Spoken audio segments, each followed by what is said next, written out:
Bonjour tout le monde, je suis tellement excitée de pouvoir enfin vous présenter cette vidéo-là. Avec la crise, ça a été compliqué. Il a fallu que j'apprenne à utiliser le logiciel Zoom pour faire une vidéoconférence avec les deux personnes, une à côté de l'autre. Et c'est ma coach de carrière, une de mes deux coachs de carrière qui m'a appris ça. Donc, on l'a mis en application. Déjà, vous avez vu la vidéo avec Marc de la QTN sur réussir en massothérapie au Québec. Pour ceux qui l'ont pas vu, allez voir ça. Avec Isabelle, c'était vraiment spécial parce qu'on s'est remémoré des souvenirs d'il y a tellement longtemps avant de partir la vidéo. Laissez-moi vous présenter Isabelle à ma façon avant que la vidéo commence. Il y a très très longtemps, j'ai commencé en massothérapie. Comme un peu tout le monde, j'ai butiné un bord et de l'autre pour savoir était où ma place jusqu'à un moment donné où j'ai décidé que je voulais vraiment m'aligner un peu plus au niveau sportif et que j'avais envie d'être dans un gym. Par contre, je travaillais dans un centre de chiro à ce moment-là. Alors, je me suis dit, mais pourquoi je suis pas dans un gym si c'est ce que je veux faire? Alors, je me suis arrangée pour me faire engager comme entraîneur chez Énergie Cardio à Saint-Eustache. Avec les cours de kinésithérapie et les notions d'entraînement que j'avais, ça a très, très bien fonctionné. Je me suis dit, je vais avoir les deux pieds dans la place. Je vais connaître tout le monde, je vais me faire connaître de tout le monde, puis ensuite, je vais emmener mon bureau de masso là. Et ça va fonctionner parce que tout le monde va me connaître. Vous commencez à comprendre un petit peu mes notions d'entrepreneuriat et comment je commence à penser dans le temps versus maintenant aussi, ça s'est beaucoup développé. Tout ça pour dire que j'étais responsable d'entraîner en entraînement privé plusieurs personnes, 3 fois par semaine, 1 heure à chaque fois. Et c'est comme ça que j'ai rencontré Isabelle Carrière, qui était aussi masso, mais qui avait un peu délaissé les traitements pour pouvoir faire de la gestion parce qu'elle avait un centre, le Rameau d'Or, un centre d'esthétique, de massothérapie, de détente, de soins. Et c'est comme ça qu'on s'est connus, c'est comme ça qu'elle m'a inspiré beaucoup de choses en jasant, bien sûr, 3 heures par semaine, une avec l'autre pendant l'entraînement. Pendant les sessions de cardio, etc. Donc, on a appris à beaucoup se connaître, on avait beaucoup de points en commun. Et puis, elle m'a beaucoup inspirée au niveau de l'entrepreneuriat. C'est là où j'ai commencé à comprendre que je pouvais vivre de la massothérapie et qui m'a donné des ailes d'une façon inexplicable, comme je pourrais vous dire. Et puis, je vous laisse comprendre pourquoi, parce qu'elle aussi, elle a fait un long parcours. En fait, ça date ça depuis au moins 17 ans. Je l'ai connue en 2003. Donc, les mots me manquent pour vous dire à quel point je suis excitée, puis vous la présenter à sa juste valeur. On a une belle relation depuis ce temps-là. Elle m'a jamais vraiment coachée, comme on pourrait dire. On n'a jamais eu de contrat, je l'ai jamais payé pour ça. Mais en fait, elle m'a tellement inspiré de choses, puis elle m'a tellement aidée. Puis les mots me manquent, comme je vous dis. J'ai vraiment une très belle relation avec elle. Je me sens privilégiée. Puis en plus, elle a voulu prendre 1 heure de son temps pour pouvoir faire une vidéo pour vous, pour inspirer mon école de coaching, parce que je suis aussi maintenant rendue coach. Ça aussi, c'était un de mes très, très grands rêves, que à ce temps-là, je savais même pas que c'était un rêve. Alors, sans plus tarder, je vous présente la vidéo avec Isabelle Carrière. Je suis vraiment, vraiment contente de pouvoir vous partager ça. Merci beaucoup. On attend vos commentaires suite à cette vidéo-là. J'espère que vous allez autant triper que moi. Cool! Bon, ben alors que je vous ai maintenant présenté de façon le plus juste possible comment on s'est rencontrés, de où Isabelle provient, il me fait un immense plaisir et un immense honneur de pouvoir vous la présenter en vrai, mais surtout de pouvoir la partager avec vous. Alors voici Isabelle que je vais laisser se présenter, qui, comme moi, a de la misère à mettre des mots justes et de faire ça très, très court. Qu'est-ce qu'elle fait dans la vie? Parce qu'elle fait beaucoup de choses. Alors bonjour Isabelle! Hey, bonjour Marie-Claude! Enchantée, c'est un honneur d'être avec toi. Écoute, je suis super contente parce que depuis des années, on se suit, moi je suis tout le temps là. Fait que quand j'ai la chance de t'avoir en vrai, je suis super contente. Écoute, je vais essayer de te faire ce cours parce que c'est vrai que mon problème, c'est que je fais trop d'affaires. Je suis un peu boulimique des formations comme toi, fait que ça s'accumule tout le temps. Fait qu'à la base, je suis coach de formation depuis une vingtaine d'années. Je suis massothérapeute, réflexologue, comptable, ressources humaines, je fais de la publicité. je tripe à coacher des gens. Ça, c'est mon gros buzz. Je fais du coaching individuel, du coaching d'entreprise, du coaching de vie. Je fais des voyages avec des voyages à l'extérieur avec des groupes de femmes, toutes sortes de choses de même. Mais ce que je fais de mieux, c'est d'être une grand-mère. Donc, moi, je suis une grand-maman de 6 petits-enfants. Fait que ça, c'est un de mes gros plaisirs. Je fais du sport et tout ça. Que je fais de la neuroscience appliquée, c'est de la PNL, le coaching que je fais à la base, mais j'ai fait toutes sortes de trucs en coaching. Neurosciences, le cerveau, pour moi, là, c'est... Tu sais, les muscles, pour toi, c'est une passion. Moi, c'est le cerveau. Fait que je tripe au niveau du cerveau. Fait que je suis encore FQM, mais je fais plus de massage, mais je suis encore membre de la Fédération des massos, ANQ, mais je suis membre de l'International Coach Fédération.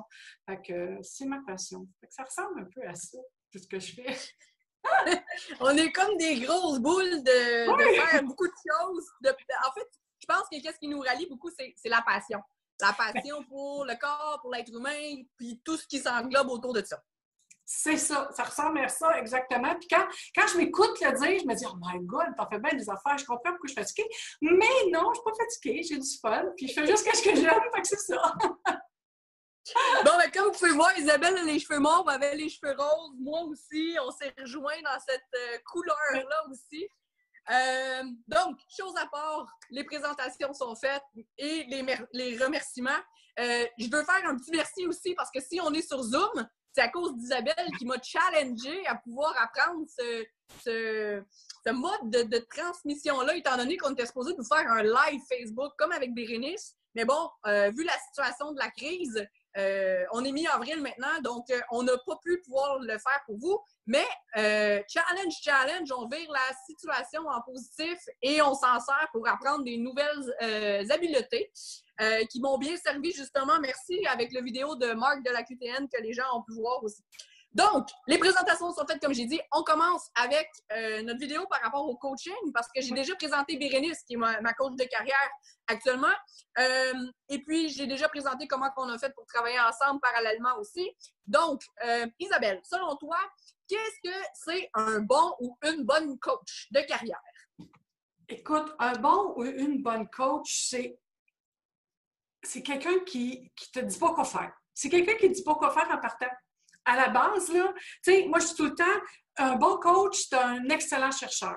Si on part du prémisse que, pour moi, j'ai quelque chose d'important, ce prémisse-là est super essentiel dans ma vie, c'est que la réponse est toujours dans l'humain en avant de toi.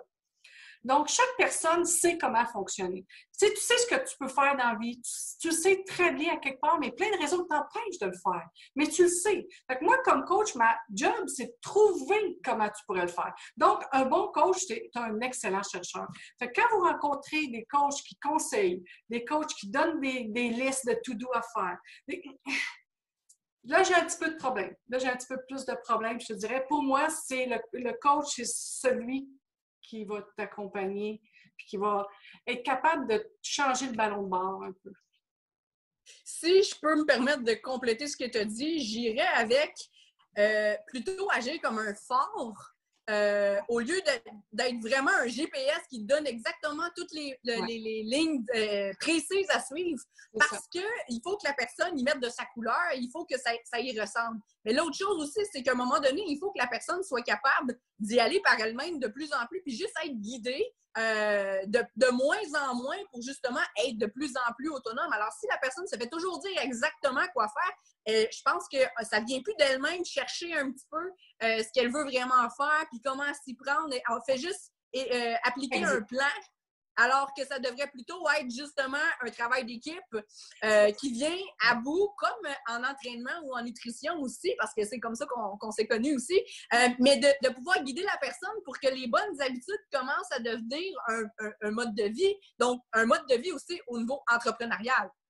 Exactement. Puis, tu sais, si je prends ton parallèle d'exercice et tout ça, si moi, je ne suis pas capable de faire un exercice d'une façon précise, tu vas me montrer de la faire d'une façon autre ou tout simplement, tu sais. Fait que l'idée, c'est d'être capable de, si ça ne vient pas, anyway, si ça ne vient pas de la personne en avant de toi ou de la personne que tu coaches, à un moment donné, tu te ramasses dans la vie où ce que tu te dis, mais là, je ne suis plus capable, je ne suis plus bonne, je n'arrive pas à faire ce qu'elle me demande. C'est peut-être normal parce que c'est pas toi, ça ne vient pas de toi. Fait que ça, j'aime beaucoup ton exemple de phare. Ah bon, ben merci. Maintenant qu'on a défini qu'est-ce qui est un bon coach, comment on fait pour choisir son coach? Parce que il n'y a pas de mauvais coach selon moi, mais il y en a des meilleurs pour nous, il y en a des plus adaptés pour nous, puis il y en a qui nous conviennent tout simplement pas. C'est quoi, comment qu'on peut s'y prendre pour choisir notre coach si on décide d'en prendre un? Écoute, c'est la même affaire qu'un psychologue, je te dirais. Tu sais, si tu as besoin d'avoir un psy, vas-y. Si tu l'aimes pas, arrête. Tu sais, un bon coach, là, donne-toi la chance d'essayer. Tu sais, tu peux, oui, aller par réputation, tu peux y aller par conseil. Souvent, tu sais, de prendre l'information de d'autres qui te ressemblent dans ta pratique. Oh, j'ai entendu que. Mais ça ne veut pas dire que parce que ça a bien fonctionné avec cette personne-là, ça va super bien fonctionner avec toi. Mais c'est sûr qu'il y a déjà une première approche. Puis après ça, c'est tellement une question de feeling, Marie-Claude, là. Tu sais, est-ce que ça colle? Est-ce que les mots sont pareils? Est-ce que, tu sais, moi, il y a des gens, là, la bébête avec les cheveux roses, là, ça colle pas. Ils l'aiment pas. Ils aiment pas ça. Tu sais, mais je suis pas je suis pas moins brillante pour autant, mais c'est exactement ça. J'ai une énergie, il faut que les gens aiment mon énergie. Fait que pour quelqu'un, quand tu veux avancer dans une certaine énergie. Fait que, tu sais, oui, elle peut te déranger. Faut pas que tu aies peur quand quelqu'un te dérange, quand la personne te challenge, mais t'assurer que c'est ce petit feeling-là qui est bon. Ben, ça peut être autant d'aller chercher une même énergie, mais ça peut être aussi d'aller chercher quelque chose de complètement différent ou un mélange des deux pour pouvoir avoir un certain challenge. Oui, il faut que ça vienne te chercher, là, c'est ça.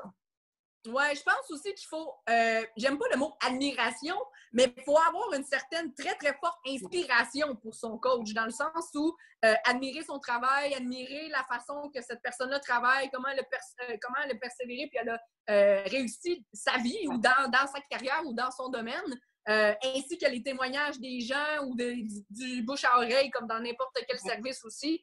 Mais comme tu as dit, il faut, je pense, de toute façon, avoir une bonne conversation avec cette personne-là, puis avoir une séance de poser des questions, puis de voir justement si ça connecte avant de décider de commencer, de ne pas s'engager trop vite, quitte à y réfléchir puis faire une deuxième séance. Je pense pas qu'un coach devrait nécessairement commencer tout de suite à charger des honoraires pour juste voir si ça concorde, mais plutôt avoir justement peut-être un petit moment de savoir si les deux peuvent s'entendre, puis les deux peuvent y retirer quelque chose.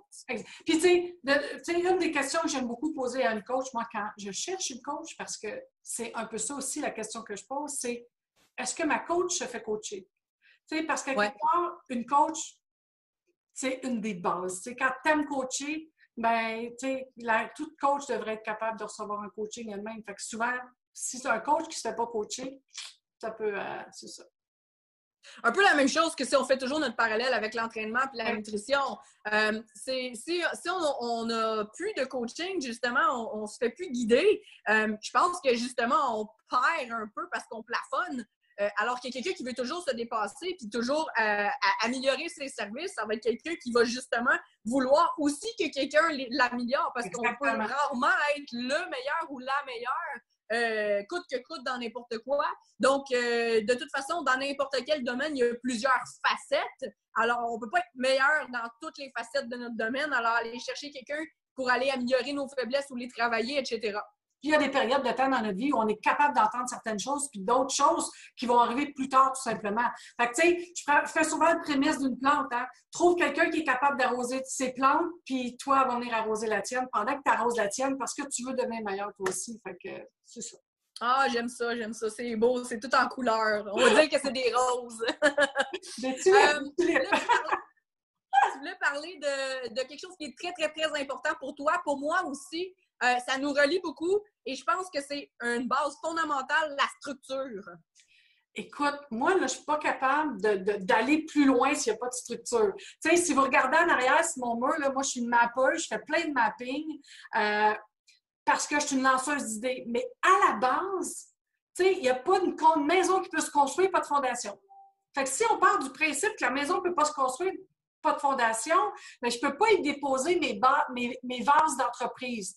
Pour moi, la structure et la mesure, c'est quelque chose qui est le plancher puis le plafond d'une maison. Donc, je dois absolument avoir une bonne structure de base pour être capable, après ça, de travailler avec mes clients actuels, présents, futurs. Mais si je n'ai pas de base, ben, je vais me ramasser à manger tout croche. Fait que de s'assurer d'avoir une structure, c'est plus que la base. C'est la base. Ben, c'est comme si on veut faire un casse-tête puis qu'on lance tous les morceaux. La première chose à faire, c'est toutes les mettre à l'endroit. Puis la deuxième chose qu'on devrait faire, c'est de commencer à rassembler qu'est-ce qui se ressemble dans les coins pour ensuite bâtir là-dessus et continuer à arriver à faire notre casse-tête versus d'en avoir des tournées puis essayer de voir qu'est-ce qui concorde. On s'y perd un petit peu. Donc, d'avoir une structure, je pense que dans n'importe quoi dans la vie, ça prend justement de la structure, mais d'avoir aussi une certaine souplesse sur cette structure-là, très, très, très important, de ne pas être trop rigide pour pouvoir s'adapter au changement, comme exemple, justement, la crise qu'on est en train de vivre. Puisqu'il n'y a personne qui était préparé à ça. C'est comme si on nous dit, demain matin, tu t'en vas courir un Ironman, go! Personne n'était préparé, personne ne s'est entraîné, personne n'avait prévu ça. Alors, il faut avoir une certaine souplesse dans notre structure et beaucoup d'adaptation. Ben, en fait, pour reprendre ton exemple de casse-tête, je te dirais que pour moi, la structure, c'est la table. Tu comprends? Puis après ça, je peux mettre des carrés de casse-tête un petit peu partout, les virer. Puis si la table est rapetisse pour une raison quelconque, je vais mettre mes petits morceaux dans des bols, puis je vais m'organiser. Mais pour moi, c'est encore plus profond que ça, c'est vraiment la table. Ouais, je comprends. Parfait. Donc, au niveau de la structure, un autre truc qui nous tient vraiment à cœur, toi et moi, on en a parlé même depuis le début, qui, selon nous deux, est la base de quelqu'un qui peut réussir, c'est la formation continue. On n'en parlera jamais assez. Si on arrête d'apprendre puis qu'on fait appliquer seulement ce qu'on sait en ce moment, on s'adapte plus, justement. On perd notre structure parce que tout est en mouvement, tout évolue dans la vie. Donc, la formation continue nous garde à jour, nous garde sur la map, comme on dit, et nous fait que nous développer autant nos connaissances que au niveau du service à la clientèle, vu que là, on parle à des massos. Oui. Puis, tu sais, au-delà de ça, je te dirais, tu sais, si tu regardes les personnes âgées qui font des sudoku, je pense que ça s'appelle comme ça, mais pourquoi? Pour garder leur mémoire active, hein, pour être capable de tout le temps avoir de la mémoire active. Mais c'est un petit peu ça aussi, la formation continue. La formation continue, c'est une des clés de la réussite parce que ça va toujours garder en mouvement, effectivement. Ça va te permettre de voir quelque chose que tu n'as jamais vu, peut-être, d'être capable de voir quelque chose de différent. Tu sais, écoute, il faut que je te prenne 2 secondes. Moi, dans la vie, c'est mon outil numéro 1, ça. C'est un ballon de plage. Puis, parce que je suis une fan de la perspective. Puis, tu sais, dans la vie, si je t'explique que la vie, c'est comme ça, tu vas me dire, ben Isabelle, un ballon de plage, c'est jaune et blanc. Puis moi, je vais te dire, ben non, Marie, un ballon, c'est bleu et blanc. Puis, écoute, on va avoir toutes les deux raisons. Puis, plus mon esprit reste ouvert, ben je vais être capable peut-être de l'amener comme ça. Puis, oups, si je te le montre comme ça, tu vas me dire hey, non, c'est pas un ballon de plage. Dans ma tête, c'était ça. Fait que, tu sais, l'idée, c'est d'être capable d'apprendre à voir les choses différemment. Puis quand on apprend à les voir différemment, bien, systématiquement, notre perspective change. Puis c'est ça que ça fait, la formation continue. Ça te permet...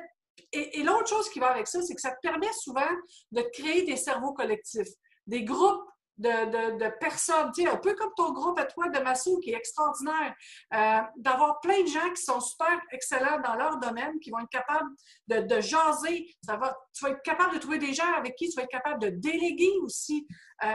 Tout ça en même temps, c'est pour moi important. On en parle et on est passionné. On pourrait en parler pendant 2 semaines, 3 semaines.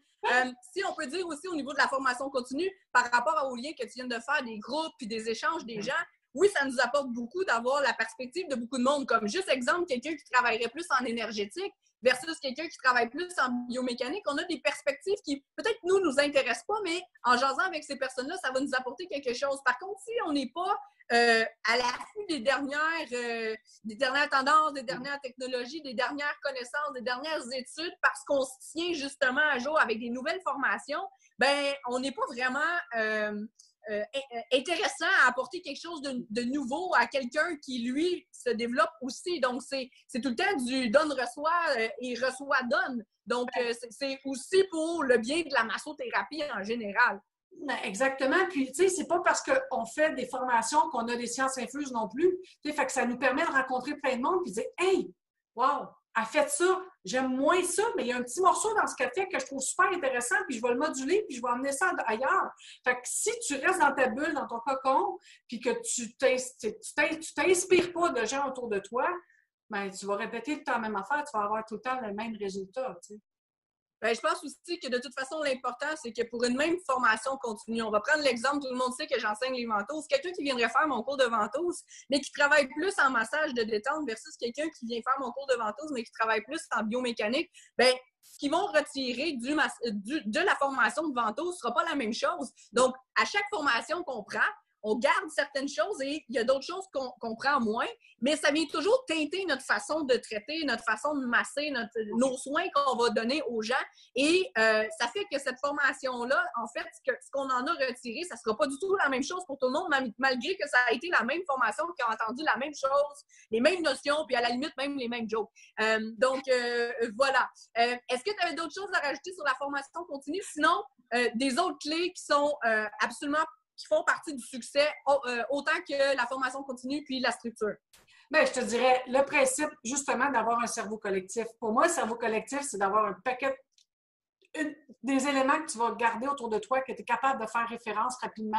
Pas nécessairement un coach que tu vas payer, mais en mentorat, d'être capable d'avoir toujours un binôme. Tu fais de la plongée, moi aussi je fais de la plongée. On ne peut pas aller plonger si on n'a pas un binôme. Le binôme, c'est la deuxième personne qui est avec nous. S'il arrive quelque chose, vous devez être capable dans la vie de vous trouver un binôme. En affaires, tu devrais avoir toujours un binôme. Il faut être capable d'avoir cette personne-là qui va te challenger, que tu vas valider, que tu vas dire, ça a-tu du sens? Puis elle va dire, ouais, tu sais, Marie, moi, j'ai le front de te dire que je trouve pas ça sharp, tu sais, ou peu importe. Fait que c'est important d'avoir ce type de personne-là qui n'est pas teintée de jugement.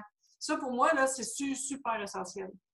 Ça, on en a parlé avec Bérénice, puis je trouve ça intéressant parce que tu ne l'expliques pas tout à fait de la même façon.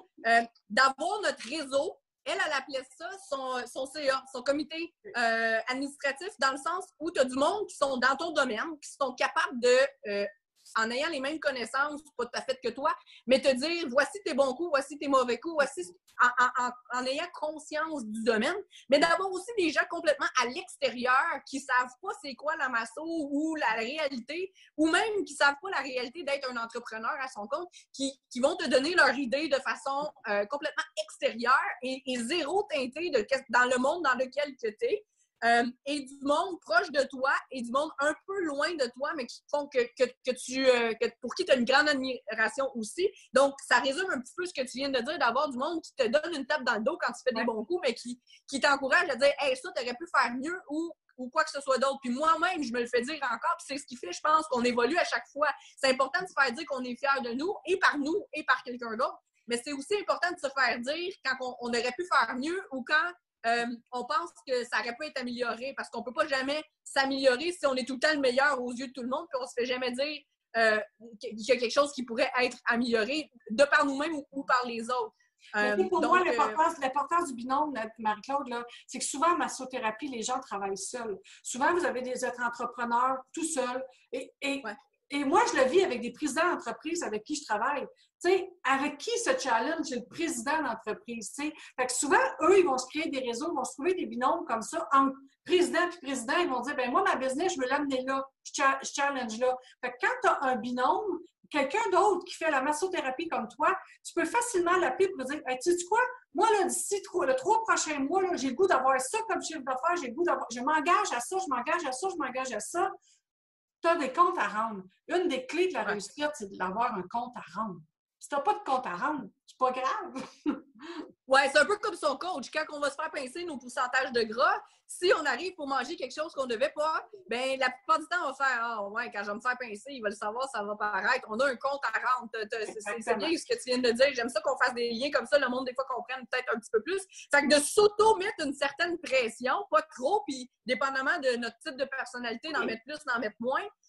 Mais oui, de pouvoir s'engager dans quelque chose, ou même si c'est avec vous-même, de vous l'écrire avec une date, ça, on en a parlé, de le mettre dans notre cahier aussi.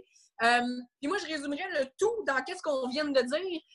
On ne peut pas être le meilleur dans tout. Dans quoi tu es bon, sois le meilleur. Par contre, toutes les autres choses, les autres facettes dans lesquelles tu as besoin, entoure-toi des meilleurs. Parce qu'il y a tout le temps un meilleur dans tout. Lui, il va te challenger, lui, il va te pousser, lui, il va te le dire qu'est-ce qu'il te manque un petit peu dans cette facette-là. Fait que moi, c'est comme ça que je résumerais ça. Ou sinon, tu lui donneras ce que tu n'aimes pas faire, puis toi, tu continueras à être le meilleur dans ce que tu fais. C'est une bonne chose. Si je te demandais, en gros, parce qu'on pourrait en parler ça aussi jusqu'à demain matin, c'est quoi tes pires coups, c'est quoi tes meilleurs coups en 20 ans? Je pense qu'on a le même nombre d'années de carrière ou à peu près.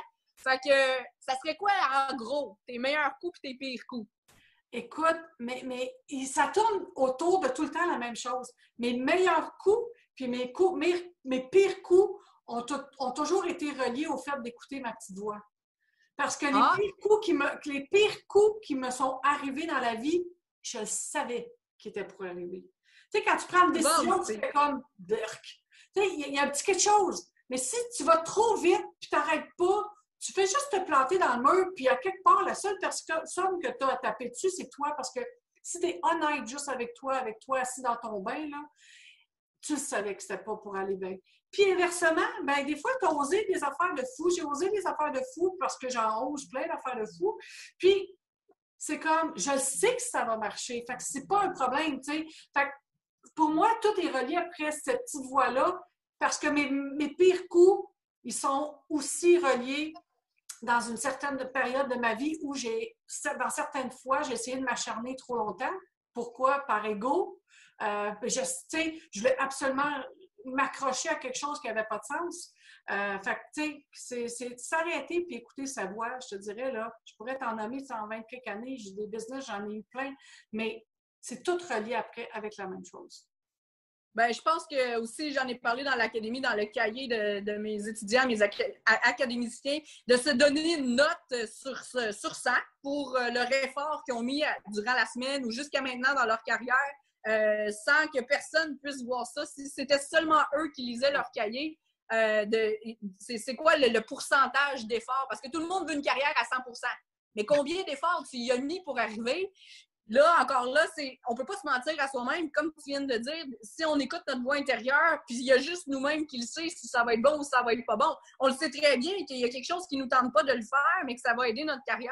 Mais on le sait très bien que si on le fait pas, ben ça va pas arriver par lui-même. Fait que sa voix intérieure, ça dit, ben il faudrait que tu le fasses.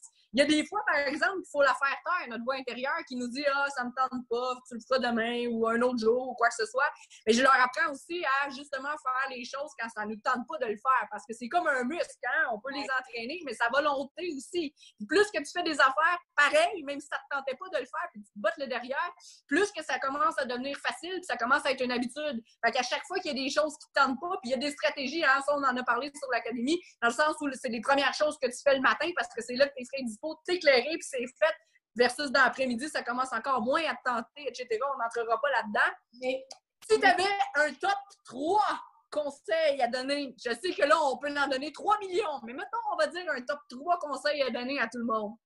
Hey, je vais te le dire dans 2 secondes, mais je vais te revenir une seconde avec ce que tu m'as dit, parce que je suis mal commode de même.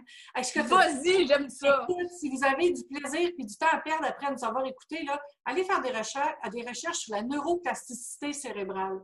Neuroplasticité cérébrale. Le cerveau, c'est comme un jello. Tes tracts d'autoroute, là, ça prend un bout de temps. Fait que quand on dit ce que tu disais tantôt, refais, comme une rayure dans le temps quand on conduit notre char sur l'autoroute, là, c'est tu refais ta traque. Puis ton cerveau, il se refait tout le temps. Allez fouiller là-dedans, tu vas avoir du fun. Mes 3 meilleurs conseils. Vas-y! Écoute. 1. L'équilibre.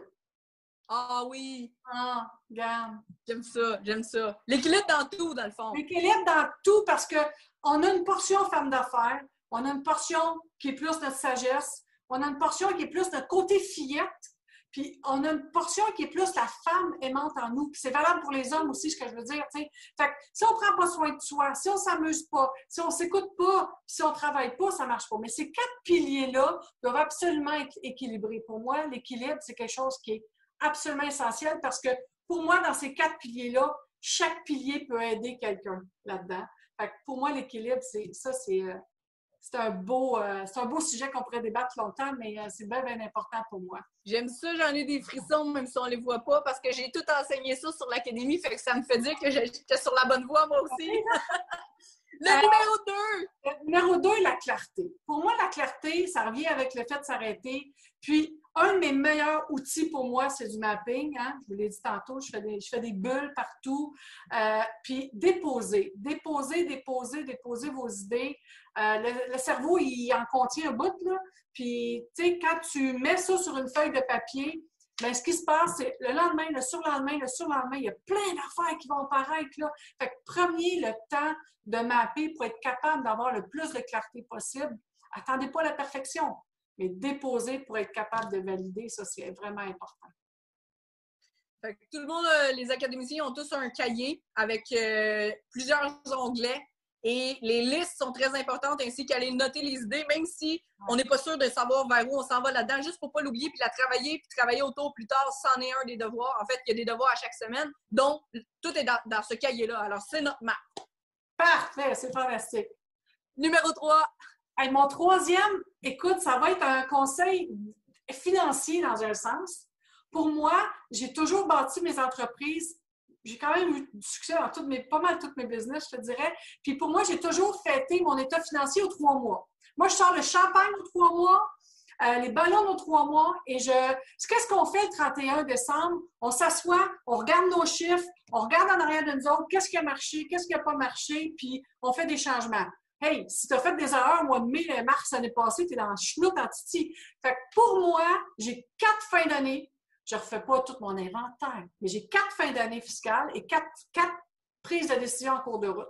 Fait que de janvier à mars, 1er janvier, je décide que je veux faire des changements dans ma business. Je vais aller faire 3 mois. Je suis obligée de tenir mon 3 mois jusqu'à la fin de mon année, qui est le 31 mars. Et là, je vais mesurer, ça a-tu marché, ça n'a pas marché, je vais-tu ajuster quelque chose comme une radio. Je vais repartir avec mon projet pour les 3 prochains mois et je vais refêter à la fin du 3 prochains mois et de 3 mois à 3 mois. Donc, pour moi, les années ont juste 3 mois. Fait que je suis très vieille, si on compte ça comme ça. Mais pour moi, ça, c'est un de mes meilleurs un conseil qui est bien important pour moi. Ben, tu vois, moi, côté personnellement, professionnellement, mais de mon côté, je fais ça avec ma comptable parce qu'on fait nos taxes aux 3 mois. Fait qu'on a notre bilan pour les 3 derniers mois. On voit combien ces 3 derniers mois-là ont été par rapport aux autres. Et la même chose, ces 3 mois-là de l'année, parce que des fois, hein, certains massos, l'été, c'est moins bon que d'autres temps, dépendamment on en est rendu dans notre carrière. Mais ces 3 mois-là sont peut-être un peu moins fiables que les 3 premiers au début de l'année, mais les 3 mois du milieu de l'année par rapport à l'année passée. T'sais, donc, on peut faire des comparatifs comme ça avec des courtes périodes de temps, puis des courtes périodes qu'on peut comparer dans la même année, comme tu as dit, ou bien par rapport aux autres années. Donc, on peut voir aussi justement l'application des notions qu'on a apprises en coaching. Ben, est-ce que ça a marché ou est-ce que un peu, mais pas assez? Ou est-ce qu'on s'est mis des objectifs au niveau financier? On s'est mis des objectifs au niveau du nombre de clients qu'on veut faire par semaine, par mois? Donc, c'est vraiment facile de pouvoir avoir une bonne évolution, avoir une idée aussi de on en est où dans notre carrière, on en est où dans notre bonne forme, pas physique, mais entrepreneuriale, que comme tu dis, au bout de l'année, parce que là, l'ajustement est rendu long à faire. Et puis si on est même meilleur que qu'est-ce qu'on pensait, bien, on peut encore repousser plus. Fait que ça va autant dans le positif que dans le négatif. Oui, puis c'est ça. Puis, tu sais, quand on change des choses, bien, ça ne tente pas tout le temps d'échanger à long terme parce qu'on ne sait pas si ça va marcher dans notre tête. Hein? Quand on est dans la résistance, quand on a peur, puis tout ça, bien, le fait qu'on change juste pour 3 mois, je vais l'essayer. Fait que c'est quelque chose qui permet d'essayer plus puis de moins gérer, d'adapter plus la peur. Excellent. Notre dernier point avant les questions, tu viens de le dire, la peur. Parce que bien sûr, c'est la principale peur de toutes les massos, de toute la peur financière. Puis là, en ce moment, ben, spécial COVID-19, coronavirus, il y a beaucoup de monde qui n'avaient pas la peur au niveau financier, mais qui l'ont en ce moment.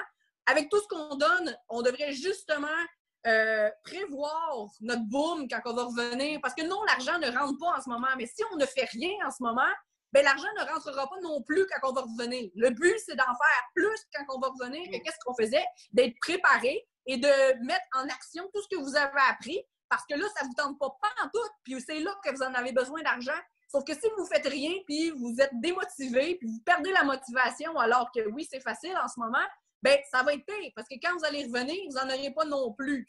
Alors, le comment est pas mal plus important que le pourquoi, je trouve, en ce moment. Fait que, selon toi, par rapport aux peurs du développement de la clientèle, comme on avait parlé, puis de l'aspect financier, qu'est-ce que tu as à nous dire là-dessus, toi? Écoute, premièrement, je pense que je ne sais pas si vous le réalisez vraiment, là, mais cette période de COVID-là, parce qu'on est dedans, il faut en parler un peu 2 secondes, là, présentement, tous vos clients réalisent à quel point vous êtes tabarnouchement important, là.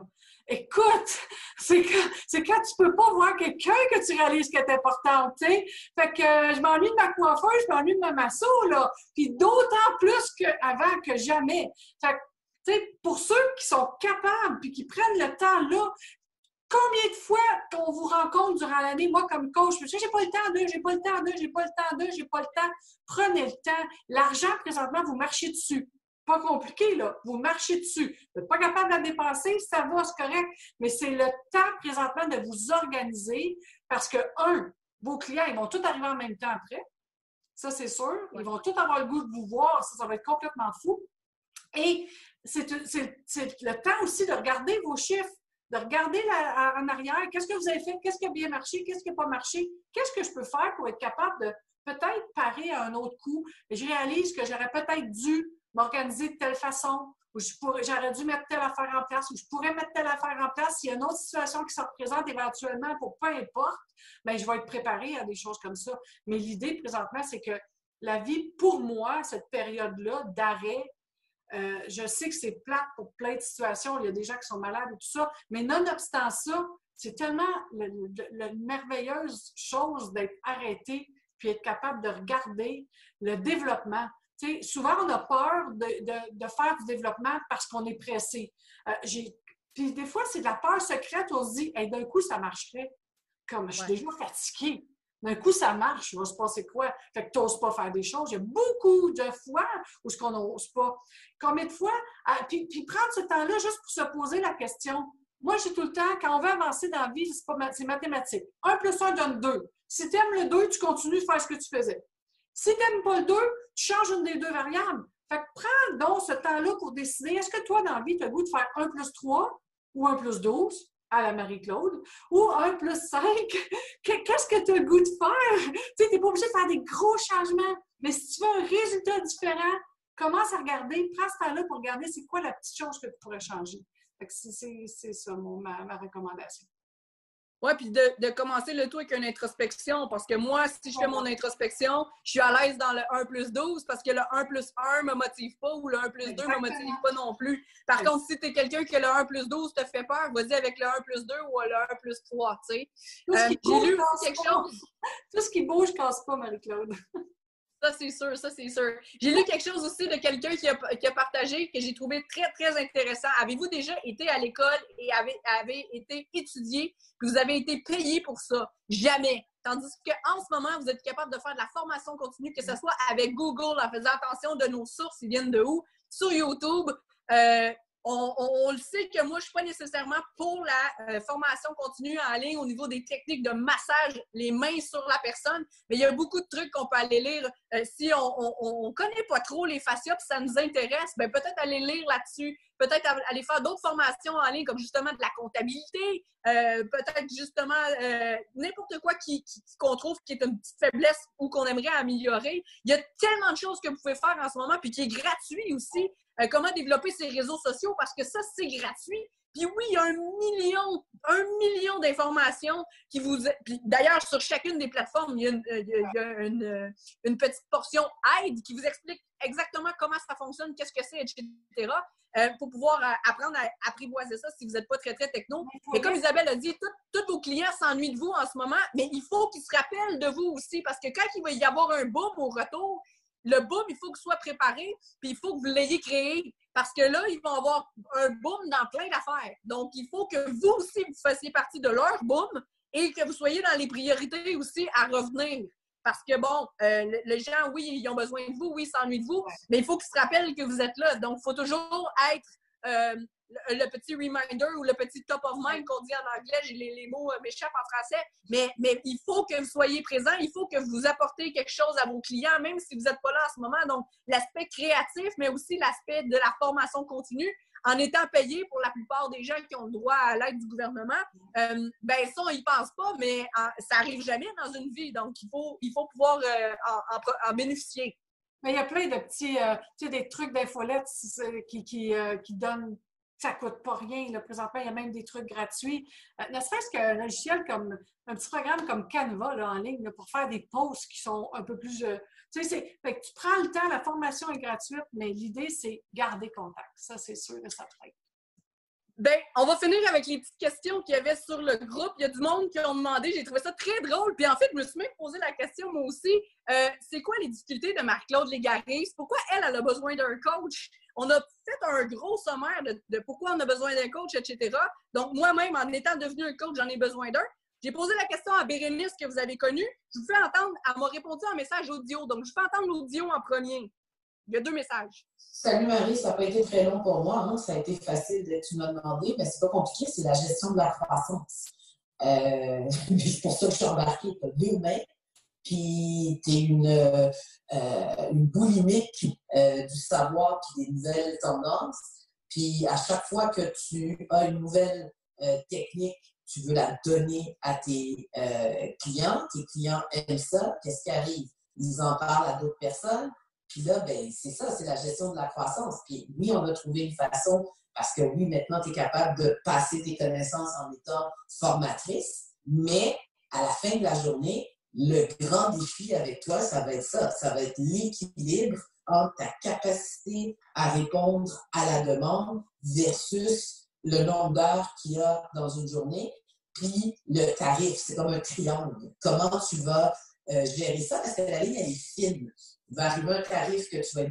Là, ça a coupé. Il y a le 2e message. En même temps, comme je disais, il y a 8 heures dans une journée. Il faut que tu te reposes, il faut que tu manges. Puis, à un moment donné, jusqu'à quel point quelqu'un va vouloir attendre 3 mois, 2 mois, 4 mois pour régler son problème. Fait que te décupler, ça va être ça. Parce que les gens veulent toi. Mais toi, tu as un nombre d'heures maximal. Puis c'est ça. Fait que c'est le triangle entre le nombre de clients que tu vas avoir, le nombre de mails, d'heures que tu vas pouvoir donner, puis le prix que tu vas faire. Ça va être le défi de ta carrière over. Ça a été le début avec Bérénice. C'est ça qui a commencé pour moi. C'est ça pourquoi j'ai eu besoin d'un coach. Je voulais en faire. J'avais atteint un peu le plateau que je pensais avoir atteint, mais mon Dieu, que j'avais la drive pour aller plus loin. Je savais juste pas dans quelle direction me lancer, puis comment y aller, puis où l'investir, cette drive-là. C'est pour ça que j'ai engagé Bérénice. Isabelle, toi qui me connais depuis encore plus longtemps, même si on n'a pas tout à fait eu la même relation que j'ai eue avec Bérénice, ta réponse à savoir c'est quoi mon principal problème à moi? Hey, ton principal... Non, t'as pas de problème, toi. C'est ton principal défi. Ton principal défi, c'est peut-être justement, puis Bérénice te connaît bien, c'était cette espèce de focus-là, t'es quelqu'un qui est très généreux. Fait que tu veux aider, puis sauver, puis aider pas mal plein de monde, puis tu sais, à quelque part, c'est quand on donne qu'on a les plus beaux résultats puis les plus belles blessures aussi en même temps. Donc, tu sais, c'est d'être capable de cadrer le focus, d'être capable d'y aller une chose en fois, mais en gardant ta structure d'équilibre. Donc, oui, la femme d'affaires, mais la femme qui doit prendre soin d'elle aussi, de jamais arrêter ce morceau-là, puis de garder ta petite équilibre là-dedans. C'est un beau défi que tu vas avoir toute ta vie, ça c'est sûr et certain, mais c'est souvent un défi d'entrepreneur. Ah, ben je suis contente de savoir que j'ai des défis normaux. Toi, ton principal défi, ça serait quoi? Écoute, tu m'avais pas dit que tu me poserais cette question-là. J'ai gardé la question surprise. Mon principal défi, écoute, je t'ai dit tantôt que c'était pas mal un défi d'entrepreneur, hein? Fait que mon principal défi, il ressemble pas mal au tien aussi. Je te dirais d'être capable de... Aujourd'hui, je suis capable de dire, ben, je vais prendre tant de clients suivis par année, j'en prends pas plus, tu sais, mais inversement, je me donne du temps pour la famille, les enfants, puis tout ça. Fait que je te dirais, c'est de garder l'équilibre. Le constat d'équilibre, là, c'est toujours un grand défi pour moi par rapport à ça. Je pense qu'on va l'avoir pour le restant de notre vie parce que même si on se développe toujours, donc on grossit ou on fait des nouvelles choses, etc., ça revient toujours parce que l'équilibre, peu importe si tu es 2 morceaux très, très gros, 3 morceaux, etc., ou plus petits, il faut que l'équilibre soit là, comme tu as dit, dans toutes les sphères, et je suis très d'accord avec toi. Je pense qu'on réussit quand même bien, toi, moi, Bérénice aussi, à s'inspirer, tout ça, pour qu'on reste balancé. Donc, je pense que le défi, c'est de le garder comme ça, plus que d'essayer de le trouver. Mais le défi, je pense, si on met des mots vraiment plus précis, c'est chaque fois qu'on en grossit un ou qu'on en rajoute un, de garder l'équilibre qu'on a déjà. Qu'est-ce que tu en penses? C'est de rester connecté à soi tout le temps dans ces choses-là. sais, ça nous empêche de tomber dans l'ego, ça nous empêche de tomber dans le fait qu'on veut absolument chercher de la reconnaissance ou autre chose, mais c'est de garder, en restant connecté à soi, c'est là qu'on est capable d'avancer encore plus loin. Voilà, alors, il y avait aussi une dernière petite question avant qu'on se quitte.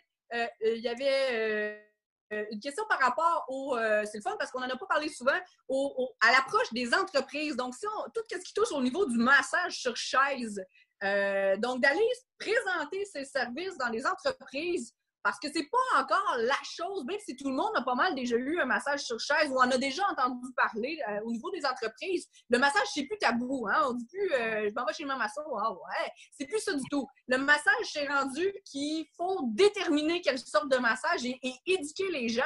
Parce que à chaque fois que quelqu'un dit « je m'en vais me faire masser », tout le monde a « ah, chanceux, tu t'en vas te faire détendre ». Les clients savent très bien que c'est pas ça du tout. Pour certains, oui, mais non. Mais il y a la même chose que quand on va sur un site de compétition. Exemple, quand j'allais avec mes élèves pour leur stage en massage sportif, quand les élèves approchaient les athlètes qui sont dans le monde du sport, ils leur disaient, ben nous, on est ici gratuitement pour ramasser des heures de stage. Est-ce que tu voudrais que je te fasse un massage sportif pendant l'événement quelconque sur le bord du terrain? Et les gens disaient, oh non, non, moi, j'ai pas besoin de me faire détendre, là, il faut que je m'active, etc. Alors que le massage sportif, dans la portion préparation, ce n'est pas du tout la détente, c'est justement pour craquer la personne, si on peut s'exprimer comme ça. Donc, il y a beaucoup, beaucoup d'éducation à faire au niveau du massage, je pense, au niveau des techniques de massage aussi. Donc, si on revient par rapport à la question qu'on a eue, comment présenter ces services? Là, la question était par rapport à une entreprise, donc pour le massage sur chaise. Je ne veux pas qu'on fasse une vidéo que là-dessus, mais on en a déjà parlé avec beaucoup de choses dans ce qu'on a dit déjà. Est-ce que tu pourrais nous faire un petit résumé pour répondre à la personne qui nous a posé cette question-là? Ben, écoute, un peu comme dans ce que tu viens de dire, la première chose que je me poserais comme question, la première chose à réaliser, c'est que l'entreprise, le sportif en avant de toi, peu importe la personne, c'est pas toi qui va acheter. Jamais. Elle va acheter quelque chose qui va répondre à son besoin. Fait que vous devez absolument trouver c'est quoi le besoin.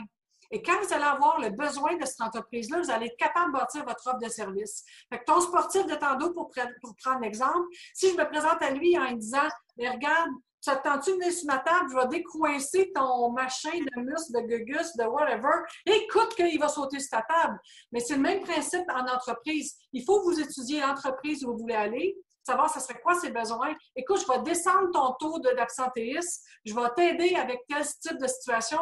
Tes gars, ils vont plus être pris pour aller être sa CSST parce qu'ils ont mal dans le cou, parce qu'ils travaillent mal. Peu importe, si tu réponds aux besoins, c'est sûr qu'ils vont t'engager demain matin. Fait que moi, j'aurais deux choses à dire par rapport à ça. Premièrement, on l'a vu dans l'académie, dans les premières notions, définir son client type, son client idéal, avec qui on veut travailler, donc tu viens d'en parler. Et je pense que ton client type, justement, qu'est-ce que tu vas y vendre? C'est des résultats. Parce que lui, de faire expliquer des fois c'est quoi les bienfaits de telle affaire, etc., etc., mais de comprendre qu'est-ce que ça va y apporter à lui. C'est quoi qu'est-ce qu'il t'achète? Il t'achète pas un massage, il t'achète tel bienfait, il t'achète, comme tu dis, diminuer le taux d'absentéisme, c'est chez ces choses-là. Donc, peut-être cibler, oui, pour chacune des entreprises que la personne voulait approcher, c'est quoi, ça serait quoi ces besoins-là? Donc, il y a une petite étude à faire par rapport à ça. Je pense qu'on va conclure avec ça parce que je veux pas qu'on pourrait en parler juste ça, on pourrait faire une vidéo complète. Donc, j'espère que la personne qui a posé la question, ça va répondre. Isabelle, je peux pas te dire du plus profond de mon cœur merci et à quel point j'apprécie parce que tu es comme moi, ton temps, il est vraiment très précieux et très compté parce que tout est dans ta structure. Je suis absolument honorée que tu aies pris ce temps-là pour moi et pour tout le monde avec qui on va le partager parce que je sais que dans tes valeurs profondes comme moi, tu as le bien-être de tout le monde, que tout le monde soit heureux, que tout le monde se développe dans la vie, qu'atteigne leur plein potentiel et que tout le monde, justement, puisse redonner au suivant et faire une différence dans ce monde-là, comme toi et moi, on le fait depuis 20 ans. Bien, exactement. Puis je vous souhaite de faire la différence encore dans la vie de plein de gens. Puis continue ton super travail, ton académie, tout ça. Moi, j'ai plein de fun à vous tous vous regarder aller. Puis continue. Vous faites un métier extraordinaire déjà là à la base. Merci infiniment. Et pour les gens qui veulent, vous pouvez écrire les questions dans les commentaires. On n'est pas live, mais on va y répondre. Si jamais Isabelle ne le voit pas ou n'a pas le temps, moi, je vais m'arranger pour pouvoir répondre ou passer la question à Isabelle puis vous recopier sa réponse sans problème. Merci du plus profond de mon cœur. Merci à tout le monde qui nous a écoutés aussi parce que c'est à cause de vous qu'on fait ça. Alors, bonne journée. Faites de cette crise-là le meilleur que vous pouvez. engagez-vous une coach si vous n'en avez pas déjà une. Et puis, faites le meilleur de ce que vous pouvez avec ce que vous avez en dedans, mais toujours en allant un petit peu plus loin. Un petit peu. Tout ce qui bouge, casse pas. Continuez. Bonne journée tout le monde, merci. Bye. Suivez-moi sur les réseaux sociaux. Abonnez-vous à ma chaîne YouTube Massothérapie sportive Marie-Claude Légaré, activez les notifications et soyez informés à chaque fois qu'une vidéo va sortir. Voici ma page Facebook Massothérapie sportive Marie-Claude Légaré. Vous pouvez aussi me suivre sur mon compte Instagram Massothérapie petite ligne en bas sportive petite ligne en bas MCL et mon site web avec tous les blogs ainsi que beaucoup d'informations massotherapiesportive.ca. J'offre aussi des formations pour les thérapeutes. Rendez-vous sur massotherapiesportive.ca, onglet enseignement. Si vous avez aimé cette vidéo, partagez et faites-moi des petits pouces. Merci!